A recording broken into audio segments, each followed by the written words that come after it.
Cada uno de nosotros lleva consigo historias de amor, viajes, despedidas, triunfos, derrotas, de reflexión, de autosuperación. Algunas nos enorgullecen, otras nos avergüenzan. Son recuerdos, memorias de sucesos que nos marcaron, recuerdos que queremos acaparar y otros que necesitamos borrar. Historias que en ciertos casos necesitan ser contadas para identificar la herida que dejaron, lograr sanarla y, lo más importante, que eso sirva para poder ayudar a otros que no pueden contar las suyas. Solamente con poder transformar en relato una de estas historias sería suficiente. Mi nombre es Eva Echegaray, tengo 24 años, soy estudiante de Lengua y Literatura, vivo actualmente hace 3 años en Salta Capital. Nací en Joaquín B. González, que es el departamento de Anta. Soy activista feminista, fotógrafa y también soy sobreviviente de abuso sexual en infancia. Elegí un tema para nada fácil de abordar. A medida que el proyecto avanza, la angustia crece y los interrogantes también. Para informarme, acudí a varios profesionales, entre ellos el ex juez federal Carlos Rosansky, con el primer interrogante que nos generó Eva. ¿Qué diferencia hay entre víctima y sobreviviente? Lamentablemente, no todas las víctimas son sobrevivientes, pero todos los sobrevivientes fueron y son víctimas. La diferencia tiene que ver con, por ejemplo, aquellas víctimas que desgraciadamente no lograron sobrevivir porque de una manera o de otra el abuso los venció definitivamente. Y en el caso de los sobrevivientes, insisto, son dos conceptos nada más, no son incompatibles, pero sobreviviente se les suele decir a quien incluso se autodenomina sobreviviente, es decir, es alguien que fue víctima y que logró de alguna manera sobreponerse, que yo creo que es algo que hay que tener muy en cuenta, la posibilidad de que la víctima de abuso pueda llegar a tener una vida normal, porque es muy pesimista pensar lo contrario. En el año 2003, Carlos formuló una ley para proteger a los menores de los malos manejos legales y la exposición continua que significa revivir la historia de su abuso en las declaraciones requeridas por operadores del ámbito legal. Esa herida que en principio es indeleble no va a producir el mismo efecto a lo largo de los años en quien ha recibido un tratamiento adecuado y la contención adecuada que quien no lo ha recibido. En los casos extremos, quien no lo ha recibido llega incluso a suicidarse. Esa también es una de las razones más importantes por las cuales el Estado tiene que estar atento para intervenir de manera inmediata, pero además para intervenir bien. O sea, para que esa intervención se traduzca en contención. Esto es una deuda enorme, si bien hay muchos profesionales que trabajan adecuadamente y contienen, no es la mayoría y nosotros estamos todavía como Estado en deuda en ese sentido y tenemos todos los elementos para ir mejorando en ese sentido. Lo único que falta es la decisión política. Buscando, contacté con Macarena Caollene, licenciada en Psicología, fundadora de Raíces, una red de asistencia y capacitación específica en salud para víctimas en la infancia, coautora y compiladora del libro Cámara Gesell. El abuso sexual realmente es un robo a la infancia, es algo que destruye, ¿sí?, el psiquismo en un niño, ya sea que el abuso haya sido en la más temprana infancia, en la niñez, en la pubertad o en la adolescencia. Siempre va a haber secuelas que uno las va a encontrar cuando, por ejemplo, yo que trabajo en el consultorio con un adulto, encuentro esos episodios horrorosos de abuso que ocurrieron a lo mejor en la infancia. Las secuelas siempre van a quedar. Cuando los papás vienen a consulta, es una a lo mejor de las tareas más difíciles, ¿no? Poder decirles que uno clínicamente va a tratar de acomodar su psiquismo para que haya el menor sufrimiento posible, pero que va a quedar una marca imborrable de eso que aconteció. A eso lo podemos llamar trauma psíquico. No todo abuso sexual termina produciendo un trauma de por vida, pero sí queda una secuela. No es que la persona siempre lo va a tener todos los días consigo en su conciencia, ¿sí? Pero sí va a quedar, y determinadas circunstancias puede ser que hagan que retorne a eso que le sucedió. O sea, es memoria que queda de algún modo activa. Eso también forma parte de lo que es el trauma psíquico, porque no hay posibilidad de cura. Nos encontramos con la clave más peligrosa del abuso sexual infantil: el silencio. Nos va a ayudar a profundizar Sonia Almada, licenciada en Psicología y fundadora de La Voz de los Chicos y Aralma, un centro de asistencia, formación e investigación en infancia y adolescencia, y coordinadora general en los Congresos Mundiales de Infancia sin Violencia en Salta y Buenos Aires. En general, las víctimas de abuso sexual les cuesta mucho contarlo y tardan muchísimo tiempo en reconocer a veces que han sufrido un abuso sexual, y después lograr contarlo. A veces pasa toda la vida y no lo pueden contar, y a veces las mujeres tienen esa posibilidad cuando hay espacio, oreja, contención y apoyo. En el caso de los varones es como mucho más complicado. Los varones tienen muchísima más vergüenza de contar su abuso sexual. Son muchas más las mujeres abusadas sexualmente en la infancia que los varones. Pero en los abusos, por ejemplo, eclesiásticos, la mayor cantidad es de varones. Así que a los varones lo que les cuesta es contarlo, se sienten mucho más humillados. El carácter del relato del abuso sexual de un varón es confesional. Siempre sienten que tuvieron la culpa de no haberse podido defender, que como son varones, digamos, y en esta cultura patriarcal deberían haber tenido la fuerza para poder defenderse, parar al abusador, y no es así, son niños. Estereotipos culturales simplistas por los que sentir sufrimiento es de débiles y ser débil está mal visto. Lo primero que se pregunta a la sociedad ante los casos de abuso sexual en la infancia es: ¿por qué las víctimas no hablan a tiempo? Si analizamos en profundidad y desde una mirada más empática, nos daremos cuenta de las muchas razones por las cuales no lo hacen. ¿Por qué no hablan las víctimas? En general no hablan los abusados porque creen que tienen una responsabilidad en el abuso. El abusador o el pedófilo se dedica a armar como una escena donde el niño o niña quede atrapado en esta situación. Son como varias las formas en que uno puede callar a un niño siendo un pedófilo. Una es la amenaza con que va a pasar algo si lo cuentan, o que va a morir el propio niño o niña, o que va a morir un familiar, o que va a ir a un orfanato, cosas realmente aterradoras para los niños. Y la otra es la responsabilidad que cree tener el niño acerca de la participación en el abuso. Entonces, por muchísimos años los niños y niñas creen que tuvieron algo que ver, o porque sedujeron de alguna forma, así que ahí tienen como una responsabilidad en que esa persona los tocó de una mala manera o los llegó a violar. La violencia psicológica y la manipulación son las principales herramientas de silenciamiento utilizadas por los abusadores. Las víctimas no hablan porque no pueden. Manipulación, amenazas, miedo, silencio. Una pregunta que se hacen muchas víctimas de abuso es: ¿por qué me pasó a mí? ¿Por qué me pasó a mí? ¿Por qué me pasó a mí? La verdad es que le puede pasar a cualquiera. Un abuso sexual le puede pasar a cualquier niño, como le puede pasar el maltrato. La indefensión propia de la infancia hace que uno realmente no pueda defenderse ante una bestia, sea un golpeador o un pedófilo, un abusador sexual. En general, la gente dedicada a la pedofilia, dedicada a abusar de los niños, busca a las víctimas que están en situación de vulnerabilidad, que puede ser vulnerabilidad social, vulnerabilidad psicológica, vulnerabilidad familiar. O sea, ese niño en ese momento en que lo ataca el abusador se encuentra en un estado de indefensión, sin culpabilizar de ninguna manera a nadie, pero en alguna indefensión se encuentra el niño, y ahí el abusador sabe que puede atacarlo. El abusador en general investiga a sus víctimas, no es que agarra a cualquier niño. Las estadísticas solo hablan de casos denunciados, pero ¿cuántos casos se denuncian aproximadamente en Argentina?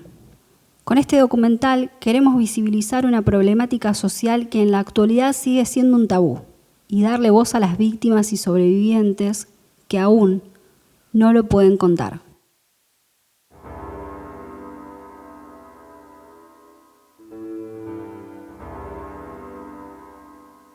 La investigación nos llevó a Salta, una ciudad a 1500 kilómetros de Buenos Aires al noroeste argentino, para conocer a la impulsora de Sacar la Voz, una colectiva autogestiva y apartidaria contra el abuso sexual en la infancia, que surgió a finales del 2017 y entre sus objetivos se encuentra la visibilización por redes sociales y medios de comunicación, el debate público en centros culturales y educativos y la contención a adultos sobrevivientes de abuso sexual en sus infancias y adolescencias.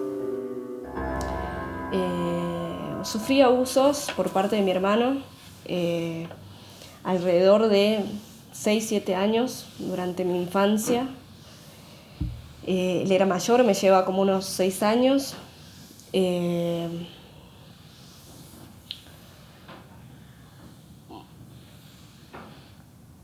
Yo en ese momento no sabía lo que estaba ocurriendo dentro de mi familia y tampoco los demás integrantes se habían percatado, aunque yo recuerdo que solía dar señales, tanto en comportamiento, era una niña muy tímida, muy retraída. No era muy sociable, aunque en la escuela me iba muy bien. Trataba de comunicarlo a través de juegos, a través de dibujos. Pero yo creo que mi familia en ese momento no tuvo las herramientas necesarias, digamos, para actuar en consecuencia de lo que estaba pasando y para darse cuenta de lo que yo estaba tratando de comunicar. ¿En la escuela se dieron cuenta?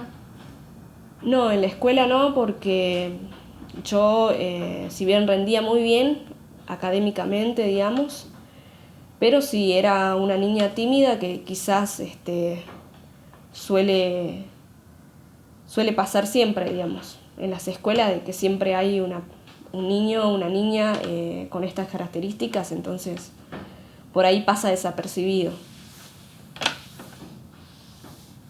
¿Cómo lo avisaste a tu entorno familiar? ¿Cuándo lo comunicaste? Bueno, yo recuerdo haber hecho dibujos cuando iba a la primaria. Eran dibujos, no sé si eran muy explícitos, pero dibujaba a 2 personas desnudas, que obviamente yo teniendo esa edad de 6 años no tenía conocimiento de eso, entonces mi manera de hablar de lo que estaba sucediendo era a través del juego y del dibujo. Por ahí reproducía lo mismo a través de las muñecas, ese juego sexual entre las muñecas sin saber yo de lo que estaba haciendo. Bueno, generalmente es el lenguaje que tienen los niños y las niñas para poder hablar. Bueno, los abusos perduraron durante la adolescencia. Mi hermano todavía vivía en mi casa. Yo me di cuenta de la situación. Si bien yo tenía una relación bastante estrecha con mi hermano, jugábamos mucho, teníamos mucha confianza, existía este cariño mutuo. Entonces por ahí quizás cuando se dan los abusos dentro del seno familiar, se tiende a confundir lo que se siente. Un niño o una niña que no está informada para reconocer los tipos de abusos, no puede discernir entre lo mal y lo bueno, entre lo malo y lo bueno. Entonces yo lo naturalicé bastante, lo normalicé, pensaba que era parte de la relación que tenía con mi hermano, hasta que un momento, yo le llamo esto de la etapa de mi despertar, yo realmente no recuerdo si hubo un estímulo que me hizo dar cuenta de la situación, pero sí recuerdo que tenía 15 años y cuando me cayó la ficha de lo que estaba viviendo, pude poner en palabras y supe que no era un juego, que eran abusos. Entonces lo que hice fue enfrentar a mi hermano como pude por un mensaje de texto. En ese momento él ya se había ido de mi casa a vivir con nuestro padre.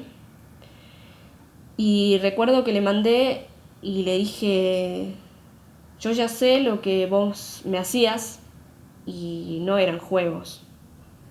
Vos tenés que estar preso y yo no te quiero volver a ver más. Desde ese momento mi hermano nunca más pisó mi casa. Cómo lo afrontó mi familia fue bastante difícil, tanto para ellos y para mí, porque yo en ese momento empecé a carburar todo y a exteriorizar todo lo que me estaba pasando y lo revelaba a través de reproches, de una personalidad bastante rebelde, violenta, hacia mis hermanos y hacia mi tía sobre todo. El rechazo, el reproche venía porque yo sentía que no habían hecho lo correcto, que no me estaban escuchando, y eso pasa generalmente en todos los casos de abusos sexuales intrafamiliares, que la familia generalmente nunca se pone del lado de la víctima. A mí me tocó pasar por eso.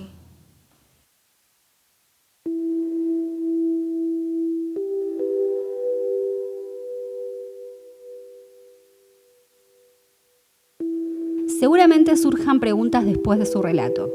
El problema ronda en lo mismo. Eva, como miles de niños, fue abusada en su infancia y hoy está tratando de enfrentar sus miedos, sus recuerdos. ¿Qué sucede cuando el daño es producido por una persona del entorno de la víctima?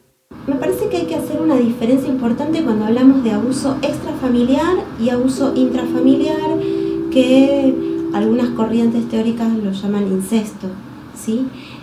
¿Por qué digo que hay que hacer una diferencia? Primero porque para el niño no va a ser lo mismo que justamente aquellos que tenían que ser los que cuidaban, los que protegían, son los que terminan abusando, dañando.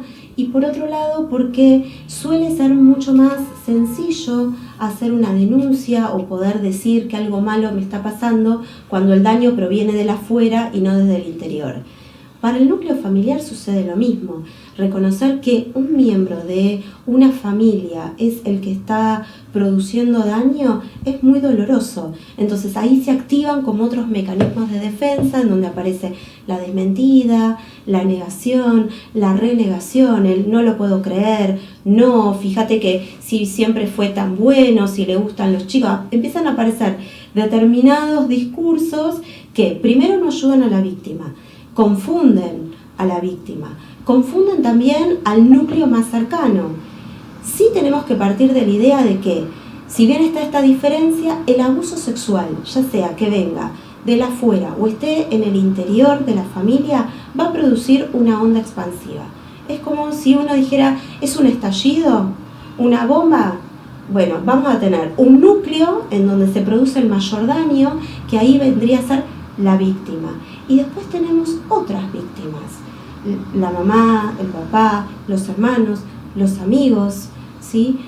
Yo por lo menos en mi clínica escucho mucho esto de que, más allá de la edad, por ejemplo, si un abuso sucede en un jardín, toda la trama de ese jardín queda conmovida. Todas las mamás, todos los papás quieren saber si a su propio hijito también le pasó. Se produce todo un revuelo social y en el barrio. Si sucede dentro de una casa, también a veces hasta se terminan dividiendo las familias dependiendo de qué lado, como si se armaran bandos, de qué lado está el abusador o no. Datos de la Organización Mundial de la Salud afirman que 2 de cada 10 niñas y 1 de cada 13 niños son abusados sexualmente antes de cumplir los 18 años. como adultos, ¿a qué debemos estar atentos? Un niño o una niña que fue abusado sexualmente comienza a mostrar indicios desde la maestra, una organización barrial, una persona de un club que esté trabajando con niños, puede notar un cambio real del comportamiento, pero sin dudas es el cambio. El cambio puede ser el retraimiento o la exacerbación de algunas conductas, pero siempre, esto es inapelable, siempre hay un cambio de conducta. Si uno conoce al niño desde el lugar que lo conozca, desde la escolaridad, desde un club o la propia familia, sabe que ese niño se comporta de tales maneras, tiene determinados gustos, hace determinadas cosas, le gustan algunas cosas y otras no.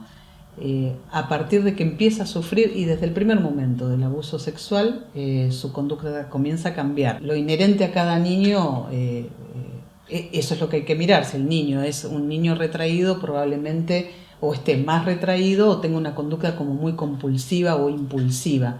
Si es un niño jocoso y dado a las cuestiones sociales, probablemente se retraiga.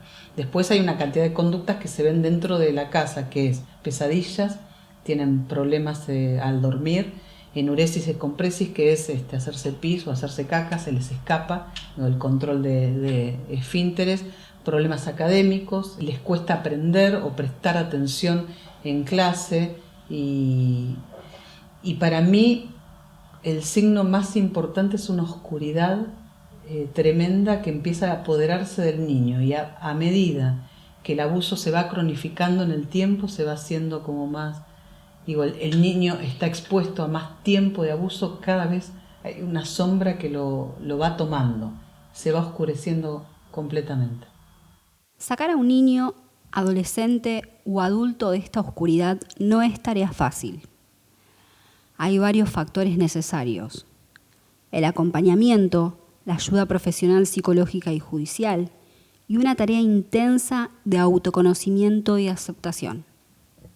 Las víctimas de abuso sexual normalmente tienen muchísima dificultad para denunciar y realmente es muy serio eso, es muy grave, porque es importantísimo lograr hacerlo.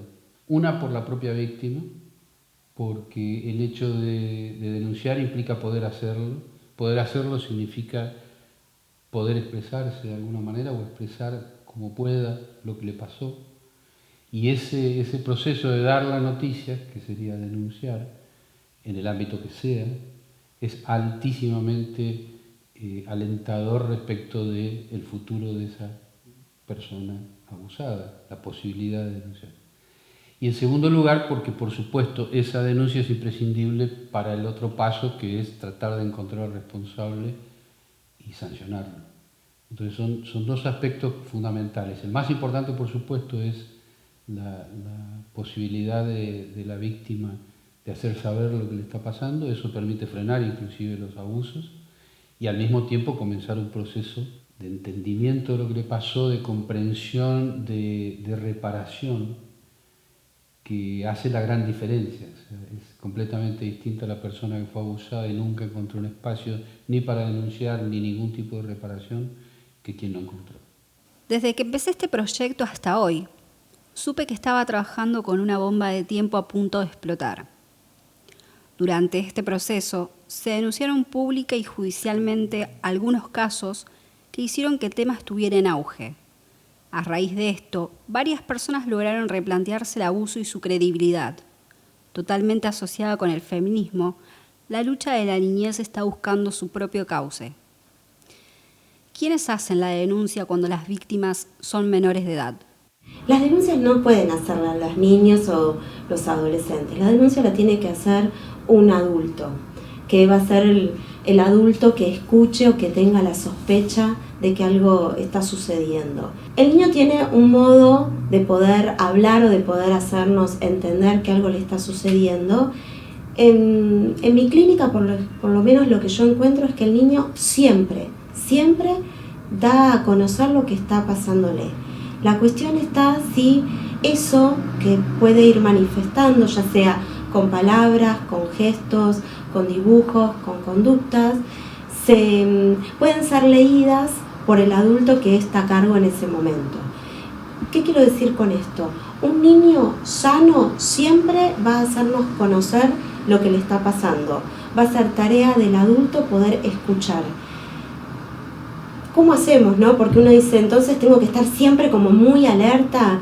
No es cuestión de ponerse en una hiperalerta o paranoicos, pero sí no minimizar las conductas de los niños, tener una observación minuciosa, no persecutoria de lo que les está pasando, creerles siempre. Y acá viene otra pregunta que uno a lo mejor va escuchando que aparece en distintos medios, si los niños mienten. Y con esto me gustaría a lo mejor ser clara. Los niños, igual que los adolescentes y los adultos, cualquiera, podemos mentir, ¿sí? Yo te puedo decir, mira, yo estoy vestida, que tengo un pullover violeta. Y sí, te quiero decir que es violeta y puedo, hasta en tu cara, mentirte, digamos, o tratar de engañarte. Si un niño es capaz de contar de algún modo algo que le está sucediendo, siempre le vamos a creer. Lo que puede llegar a estar distorsionado, y si llega a estar distorsionado, tenemos la obligación de saber por qué, es que puede dar el nombre de una persona y no ser esa el abusador, que puede decir que fue en determinado lugar y fue en otro, y siempre que esto suceda va a ser porque el niño necesita defenderse. Entonces, primer punto, a los niños les creemos siempre, porque en relación al abuso sexual no mienten. Puede que haya algún tipo de distorsión, pero el niño cuando dice que algo le está pasando, le creemos. Segundo, el niño que no puede verbalizar, tenemos que tratar de ayudarlo. ¿Cómo hacemos para ayudarlo? Teniendo en cuenta cuáles son las conductas que nos van mostrando. Si su humor cambió, si se empieza a hacer pis y no se hacía, si empieza a tener muchos más miedos que a lo mejor ya tenía, si se niega a ir a las visitas con uno de los progenitores, o si no quiere subir en un ascensor porque hay determinadas personas. Tenemos que estar atentos, porque el niño siempre va a contar. A lo mejor no puede poner en palabras, ¿sí? Y cuando no puede poner en palabras puede ser por varios motivos. El abusador por lo general dice, no cuentes porque no te van a creer, si lo decís te puede llegar a pasar tal cosa, a vos o a tu mamá, a tu hermano, a quien fuera. Por un lado está eso. Por otro lado está que no pueden contar porque aparecen determinadas defensas psíquicas que producen un movimiento en el psiquismo que hace que el abusador quede introyectado, es decir, como que quede dentro de la cabecita del niño, entonces como que silencia las posibilidades que tiene el niño de manifestarse. Entonces, cuando los niños no hablan, están en una situación de riesgo. ¿Cómo los ayudamos? Insisto, creyéndoles siempre y dándoles el tiempo para que hablen cuando puedan, no cuando el adulto espera que hable. Nunca tenemos que hostigarlos para que cuenten todos los detalles, para que expresen absolutamente todo. Respetar los tiempos del niño va a ser respetar al niño.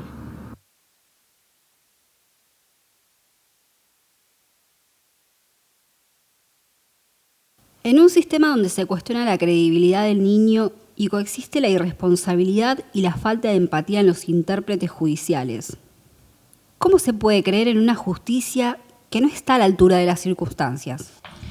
Los psicólogos tenemos siempre muchos problemas con la justicia. Hay una mirada adultocéntrica y patriarcal donde no se tiene en cuenta la voz de los chicos. Cuando presentamos informes diagnósticos donde el niño ha relatado y ha jugado y ha mostrado de distintas maneras, en dibujos, en palabras, en juegos, un abuso sexual, muchísimas veces no es creído ese relato porque lo que se pide es que el niño en cámara Gesell cuente en muy pocos minutos y en pocas veces con personas que no conoce, que relate un hecho como ese, que es de una intimidad extrema. Así que muchísimos niños no pueden relatarlo en una cámara Gesell por el tiempo y por la falta de confianza con el entrevistador. La justicia argentina tiene matices, como todas las instituciones, Y los avances, por un lado, fueron, como yo decía antes, muy importantes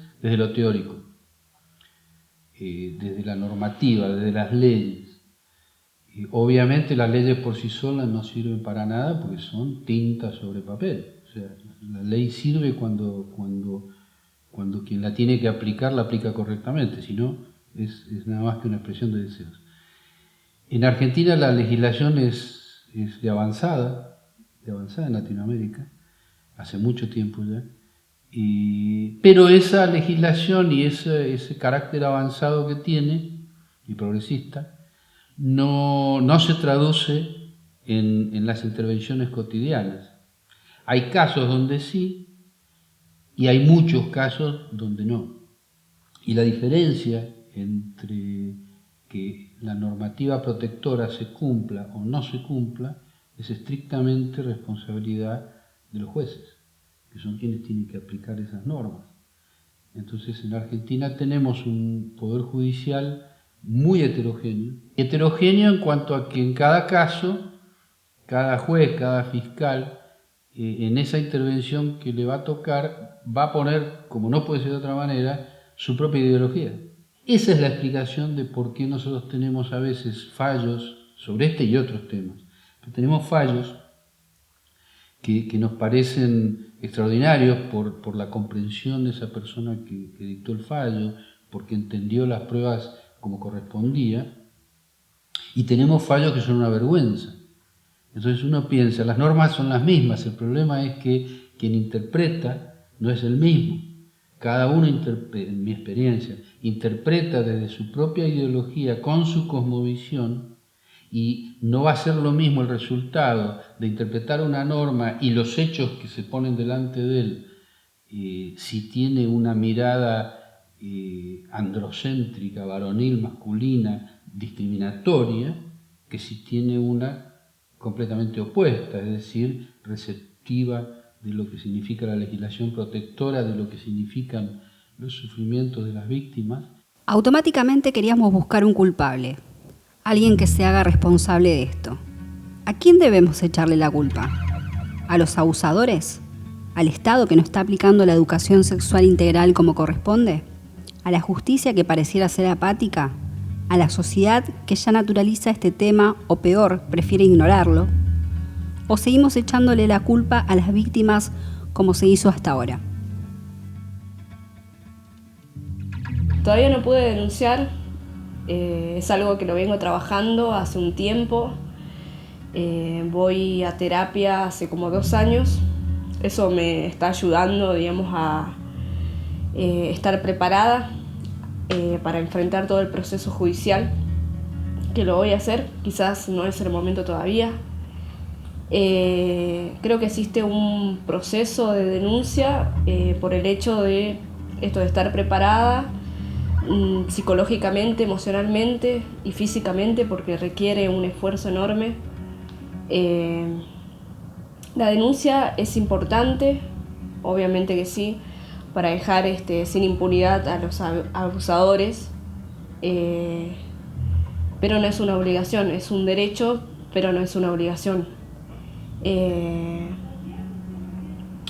Cada víctima tiene sus tiempos, a veces toma años pensar en denunciar legalmente. Lo que para mí es más importante es la denuncia pública, no tanto quizás el exponer el caso ante los medios o ante las redes, sino desde el momento preciso en que una víctima habla y empieza a contar su caso, sea quien sea, a alguien cercano, a un amigo íntimo. Yo creo que desde ahí empieza el proceso de una denuncia, porque los abusadores dejan de ser impunes cuando una víctima cuenta su caso y da sus nombres.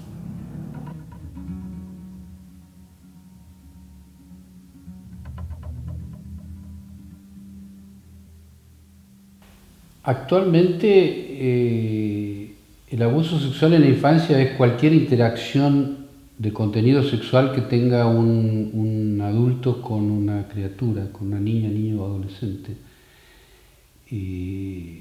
Son dos mundos completamente distintos y cualquier interferencia, cualquier actividad que desarrolle un adulto de ese contenido, intencional por supuesto, con una criatura, es abuso sexual. Por supuesto que hay una gama infinita de posibilidades de interacción y de abuso, que va a haber que ir viendo en cada caso y definirlas cuando se sepa, se tenga conocimiento. Pero yo diría que cualquier interacción, las criaturas tienen un proceso de evolución, de edad y de formación y de etapas evolutivas que atraviesan, que no debe ser alterado y que el abuso altera.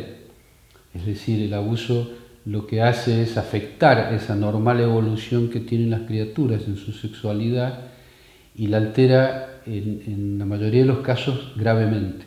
Por lo tanto, la incidencia de esa alteración lo va a acompañar a la criatura toda la vida. De ahí la necesidad de detectarlo a tiempo y de frenarlo. Las secuelas que deja un abuso serán distintas según las etapas evolutivas de la niñez. El entorno familiar, el círculo educativo, la personalidad y demás factores que componen la forma de ser y percibir del niño o niña. ¿Qué es un diagnóstico clínico y qué es un delito sexual? Hay algo por donde tenemos que partir. La verdad del sujeto puede no coincidir con la verdad jurídica. ¿Qué quiero decir con esto? Que clínicamente podemos tener indicadores y encontrar que un niño o un adolescente ha sido abusado y esos indicadores no son suficientes como prueba para que un niño pueda ser considerado que fue abusado sexualmente. Es decir, que un diagnóstico clínico de abuso sexual puede no coincidir con un delito de abuso sexual. ¿Se entiende? Llegar al diagnóstico, por más indicadores que tengamos, no necesariamente nos abre la puerta para creer que cuando la justicia escuche a ese mismo niño pueda considerar que el niño fue víctima de un delito de abuso sexual. ¿Por qué sucede esto?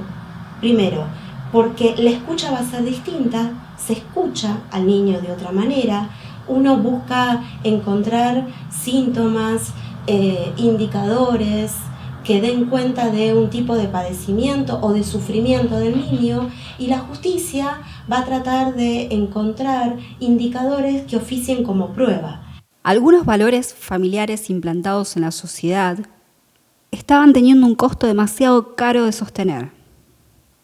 Poner la niñez en duda era la justificación más satisfactoria y no faltó alguien, como el doctor Richard Gardner, para firmarlo de puño y letra. Cuando no alcanzó con decir los chicos mienten, elaboran estrategias destructivas. Primero inventaron un concepto que se llamó la co-construcción, en el cual decían, bueno, no es que miente, sino que la madre lo ayudó a co-construir. Esto se cayó también en su momento, hace años. Y ahí aparece un médico norteamericano, pedófilo, Richard Gardner, que inventa este concepto, completamente inexistente y falso, que es el síndrome de alienación parental, le pone. Síndrome que no existe, que ha sido rechazado por todas las instancias internacionales respectivas. En la medida en que haya juezas y jueces y fiscales que tienen una ideología que está más cerca del abusador que de la víctima, o que de lo que realmente sucedió, va a comprar ese tipo de teorías, no importa que sean absurdas. Las compra igual porque le ayudan a llevar adelante esa visión del tema que tienen y que finalmente termina en impunidad. Luego de una denuncia, ¿cuáles son las etapas que siguen? ¿Quiénes intervienen? ¿Cómo son las acciones psicológicas y judiciales? A partir de que se hace o que se da ese paso, que es el de la denuncia, el juzgado que empieza a trabajar en la causa es el juzgado de instrucción. El juzgado de instrucción recopila pruebas. Dentro de lo que se intenta de probar es si el niño está diciendo la verdad o no, para que ese sospechoso pueda después ser imputado o no. Dentro de las pruebas que se tratan de localizar en el niño está, en primer lugar, lo que el niño pueda decir, no la denuncia, sino lo que el niño pueda relatar. Para eso están los equipos técnicos.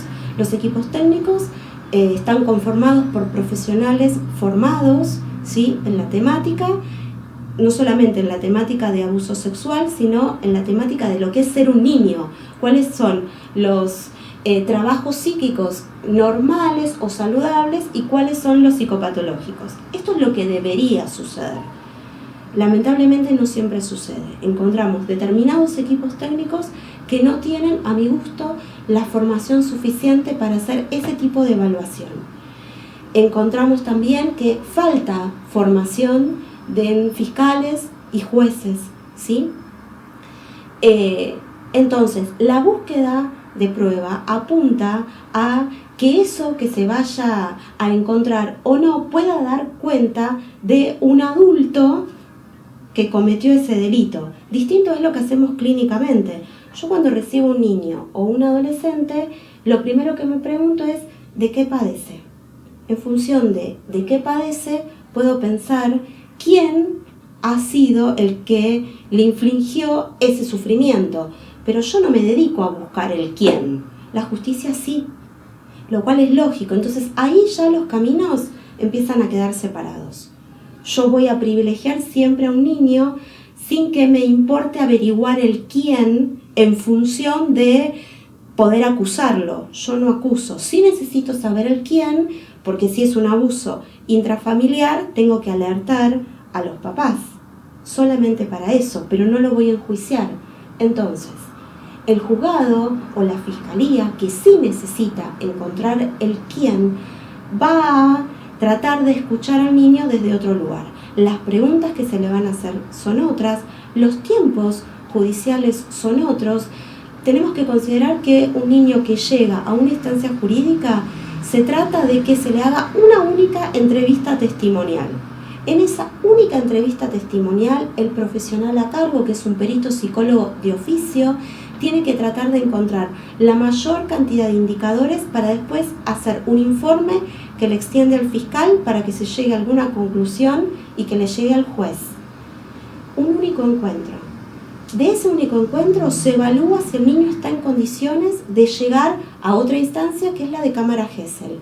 La cámara Gesell impide la interacción de la víctima con el acusado del abuso, los jueces, los policías y demás interventores del proceso judicial. De esta manera, se espera conseguir el resguardo de la integridad de la víctima. Argentina es el único país en el mundo que prohíbe a los jueces interrogar a los niños en estos casos. ¿Cuál fue la trascendencia e importancia de la implementación de la cámara Gesell? Antes del año 2005, los niños tenían que sí o sí pasar por un tribunal, es decir, que se los escuchaba casi por primera vez adelante de un juez, adelante de abogados, adelante del mismo sospechoso, y así era como el niño tenía que contar lo que le sucedía. Ahora, a partir de la ley que se conoce como Ley Rosaski, que fue promulgada en el año 2005, los niños ya no llegan a tribunal, sino que están estas otras instancias en donde se ambienta un cuarto que se conoce como cámara Gesell, y si no existe la cámara Gesell, se tiene que disponer de un dispositivo en donde el niño va a ser video grabado. Con eso lo que se garantiza que el niño pueda hablar una única vez y que no se lo tenga que estar citando para reformular preguntas o para estudiar las conductas que tuvo durante el proceso de cámara Gesell.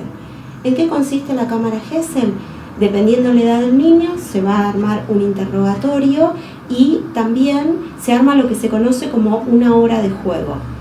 El niño ahí entonces va a tener la posibilidad de contar lo que le pasó, con palabras, con dibujos o jugando. Y en gran parte va a depender de la pericia del profesional que esté haciendo esa evaluación para poder determinar si ese niño fue abusado o no. Con el paso del tiempo, hubo tratados, convenciones y organizaciones a nivel internacional que fortalecieron los derechos humanos básicos. ¿Cómo ha sido considerado el abuso sexual en la infancia a través de la historia? Y respecto de a lo largo de la historia, la evolución fue enorme en las últimas décadas, dos décadas, yo diría 20, 25 años, no más, porque hasta ese momento y durante siglos la historia de las criaturas siempre fue de abuso y de maltrato. Y fue de un abuso constante e impune en todos los países del planeta. Siempre el abuso ha sido impune, por distintas razones. Hace 20 o 30 años, las ciencias, especialmente las disciplinas blandas, llamadas blandas, y dentro de ellas especialmente la psicología, avanzó muchísimo, de manera geométrica en relación a la historia de lo que es el abuso, y se logró determinar, en primer lugar, las características del fenómeno y simultáneamente las consecuencias del fenómeno en las criaturas.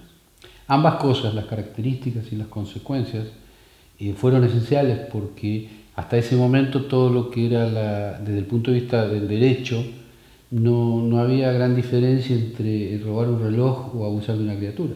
La única diferencia era qué número de artículo del Código Penal lo sancionaba. Pero no había una gran diferencia en cuanto al concepto, a la forma de investigar, a la forma de encarar la investigación, a la forma de abordar la víctima o su contexto o el propio victimario. Y esa no diferenciación que hubo a lo largo de la historia también contribuyó muchísimo a la impunidad, porque se le daba el mismo tratamiento que a cualquier delito, pretendiendo que la víctima, en este caso de un abuso tan grave, esté en condiciones como quien le roban un reloj de contar que le roban un reloj, y es diametralmente distinto. Por lo tanto, esa evolución que se produjo fue muy trascendente, no fue pareja en todos los ámbitos, la psicología avanzó mucho más, el derecho acompañó, pero acompañó desde la teoría. O sea, el derecho evolucionó en cuanto a la generación de normas protectoras, porque también fue un proceso de evolución en todo lo que significa derechos humanos, no solo derechos de los niños y niñas, sino derechos humanos en general, y ahí vinieron las convenciones sobre derechos humanos. En el caso argentino, la recepción de esas convenciones que ratificamos, Argentina ratifica las convenciones y luego las incorpora a la Constitución Nacional. Por lo tanto, esto es muy importante tenerlo en cuenta porque Argentina es uno de los pocos países del mundo que tiene las convenciones sobre derechos humanos en el plano normativo más importante. Por lo tanto, tanto la Convención sobre el Derecho del Niño, la Convención llamada CEDAW para eliminar la discriminación contra la mujer, Belén do Pará, son todas convenciones que garantizan derechos y que desde la teoría argentina, al incorporarlos en la Constitución, le dio la máxima jerarquía. De ahí para abajo que se cumplan es la responsabilidad que tiene cada uno de los funcionarios y es por lo que hay que luchar para que las cumplan. Me replanteé muchas cosas en este último tiempo y llegué a convencerme de que después de todo el dolor, lo hecho está. Las secuelas son imborrables. Sin embargo, al realizar este documental, tomé conciencia de que nuestra sociedad está atravesando un cambio de paradigma y por eso existe la esperanza de que las próximas generaciones tengan las herramientas necesarias para combatir la vulnerabilidad de la infancia. Por este motivo, es fundamental denunciar estos hechos, exponer sus historias para que sean escuchadas, comprendidas y acompañadas. Sobre todo, que éstas puedan ser contadas. ¿Estamos despertando o ya despertamos? Como iniciativa para visibilizar esta problemática, de llevar el plano de lo personal a lo social, de generar espacios de debates donde se puedan discutir estas cuestiones, crear medidas de prevención y sobre todo de acompañar a víctimas y sobrevivientes. Yo empecé buscando a personas que quieran sumarse a la causa, si bien llevó un tiempo y pude encontrarla, personas que quisieron sumar desde lo social. Y lo que estamos haciendo ahora es sobre todo capacitarnos a nosotras mismas para poder llevar a cabo actividades sociales, y también contamos con el apoyo de algunas profesionales para dar talleres, charlas informativas en distintos centros culturales o educativos. La idea es seguir con esta propuesta y poder hacer la mayor cantidad de cosas en cuanto a lo social y lo artístico también. A raíz de esto también, paralelo a lo que hacemos con Sacar la Voz, creamos un grupo de contención que justamente se basa en contener, en escuchar, en reunirnos con otras sobrevivientes, escuchar nuestras historias y así poder ayudar de manera colectiva entre las personas que pasamos por situaciones iguales o similares. A mí una cosa que me preocupa bastante es que con el avance del feminismo todavía nos seguimos ocupando como solo de las mujeres. A mí me gustaría que además de ocuparnos de las mujeres, que es fundamental y nos han tenido sojuzgadas de los tiempos, nos ocupemos de los niños. Y nos ocupemos quiere decir que creemos políticas públicas de protección y amparo a la infancia, podamos trabajar en leyes que dejen de violentarlos, y que se escuche realmente lo que los chicos tienen para decir desde sus deseos, opiniones, que se les dé el verdadero lugar que tienen de sujetos de derecho y de deseo y no de objetos. Hablar de reparación en crímenes de tanta envergadura, que tanto daño hacen, no es sencillo. Ahora, yo personalmente, con muy pocas palabras, creo que si hubiera que definir lo que es reparación, lo que yo considero reparación, es el deber de cada uno de nosotros, de todos los que rodeamos a esa criatura, desde el ámbito que sea, de crear las condiciones no solo para que pueda verdaderamente expresarse, sino también para que pueda recibir la mayor cantidad de amor que todos estamos obligados a darle. No solo su mamá o el familiar o el vecino, todos nosotros, el Estado tiene un compromiso de amor con la gente. Que no lo veamos habitualmente es por la insensibilidad que estamos viviendo. Pero transmitir parte de esa contención, una parte esencial, es el amor. Si no se contiene con amor, no hay sistema que funcione.